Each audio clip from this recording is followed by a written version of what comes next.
دا خبر موږ اکثر اورو چې دا بیپسی چې دی او دا کوکا کولا او دا حرام دی او دې کې دا دی او دې کې دغه دی او دا بدن له نقصان ورکوي. نو د دې دا اسکه به څنګه ګوره دا خبره یاده کړه، ما مخکې دا خبره ویلو، علماو له دا پکار ده، علماو له د افسوس سره دا خبره کوم چې زمونږ چې کوم علما دي د بر صغیر هغوی که ډېر په داسې باب کې بې تحقیقه فتوې ورکوي. یعنې عالم له دا پکار ده چې ته یو شي حلال ته حرام وې،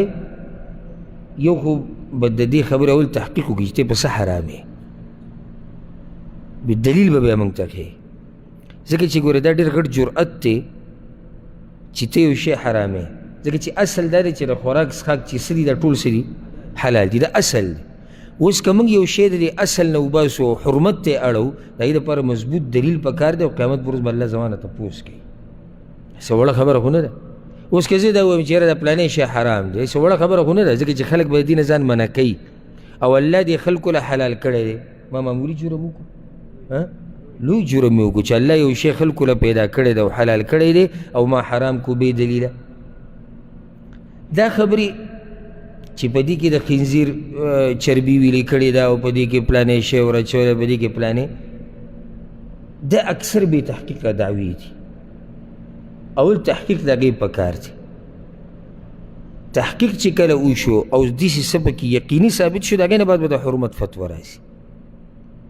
خو را اوسه پورې ما ته یعنې دې کې داسې بحث نه دی راغلی چې هغې کې یقیني دا ثابته شي چې او دې کې حرام څه دي. اهمه نقطه هغې ته راځو، هغه دا چې بدن له نقصان ورکوي او که نه. بدن له نقصان ورکوي په بعضو حالاتو کې، یعنی مطلق هم داسې نه شي چې بس همیشه بدن له نقصان ورکوي او حرام دي. ځکه په فتوه کې ډېر احتیاط پکار دی. دومره حرام دی څومره چې تاله نقصان درکوي. ځکه چې حدیث کې لا ضرر ولا ضرار، نقصان به نه ورکوي چاله نه به ځان له ورکوي. ولا تقتلوا انفسکم، الله وایي ځانونه مه وژنئ، یعنې ځان له نقصان مه ورکوئ. اوس که یو سړی دا وایي چې زه ډېر زیات بیپسي څکم او په مخ یې څکم، دا بدن له نقصان ورکوي ډاکټري اصولو مطابق، څنګه چې ډاکټرانو موږ اورېدلي. اوس یو سړی چې د کله ناکله څکي، دا بدن له نقصان څه ووایم چې دا بدن له نقصان ورکوي. کیدای شي څه نه څه خو د حرمت فتوه داسې موږ نه شو ورکوو جواب په ټکه حرام دی، د الف نه د یا پورې، ځکه دا ډېر غټ کار دی، په سړي خوله راولي. په یخ جمي کې چې واورې ورېږي که نه، داسې فتوا چې دلیل پرې سره نه، دا په سړي باندې خوله راولي، ځکه چې الله به تپوس کوي دې په باره کې. نو دومره حده پورې موږ ویلی شو چې دا څومره چې دا مشروبات دی او د څکو دا شیزونه دي، دا کولډ ډرنکس چې ورته ویلی کېږي او په دې کې اکثر چې کومو کې ګیسي، نو دا بدن له ښه نه دي.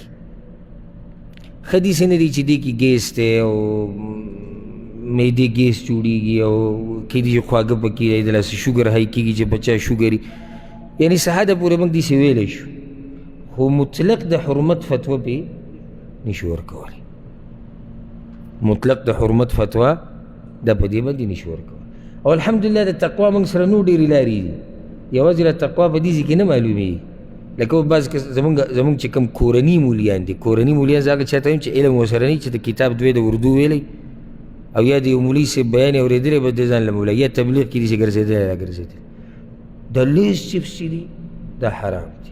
دا چاکلیټونه چې څومره دي دا ټول حرام دي، چینګمانو کې چربي او د پلاني شي. عوام زمونږ څه وایي سبحان الله څومره تقوادار دي، یعنې معیار د تقوا هغه دا دی. دا موږ سره الحمدلله تقوا نور ډېرې لارې شتي، دې ته هېڅ ضرورت نشته چې موږ حلال شی و حرام. ها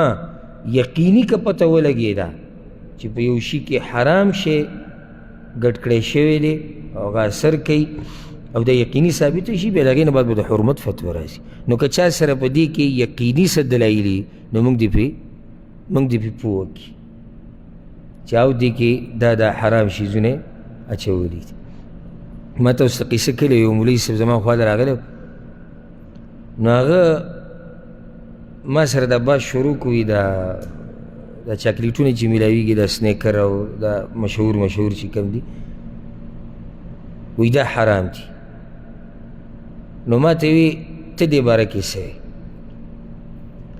یاره ما د حرمت فتوه پې ته څنګه لګوې، په دې څه دلیل دی دا حرام دی؟ بیا ما یې ور راوغوښته دوکان، ومې خوړو چې هغه ته مې په دې کې د حرمت څه دی هغه یې دې سره واړو په هغې باندې شاته کوډ غونته کړي نمبر یې وایي دې نمبرو ته وګوره دې هر نمبر خپل مطلب دی او په دې کې دا دی او دې کې دغه ما ته څه خبرې کې په دې کې دا خو کوډ دی دا خو دې سامان کوډ دی په دې کې دې کوم ځای کې راغلي چې دې کې دی دې باندې له پاسه لیکلي چې دې کې څه دي بل الحمدلله سعودي عرب داسې اسلامي ملک دی د دوی خپله یو اداره ده هغه دا هر څه چیک کوي د هغوی نه دا پاشي چې او دا حلال دي زموږ په هغوی اعتماد دی هغه اداره جوړه دې دپاره ده بیا خوا کې ورسره یو کس ناست و ما ته وی الله دې تعالی اجر درکړي او سخت خوشحاله ما ته وی موږ په سفر مې دا مولوي صاحب راوستو او په لاره کې وږی شوی وم او دوکان ته ودرېدم پېټرول پمپ کې او ورغلم ځان له مې هغه پوس کیک نه دوه کپونه غونته کړي چې وی هغه مې ځان له راغستو نو ده خو راته دې نمبر کیسه کړې وه وی هغه کیکونه چې ما راوستو په هغې هم شاته نمبر یې وی ما چې دې کې به هم څه خباثت وي وی هغه لوږه مې په ذات تېره کړه نو ما اوبه دې وڅکې وي نو ما په هغه اوبو هم شاته نمبر یي دا اوس څه خبره ده په دې کې نمبر دي او د دې خپل کوډونه دي هسې عوام په شکوک او شبهاتو کې اچول نه دي په کار والله اعلم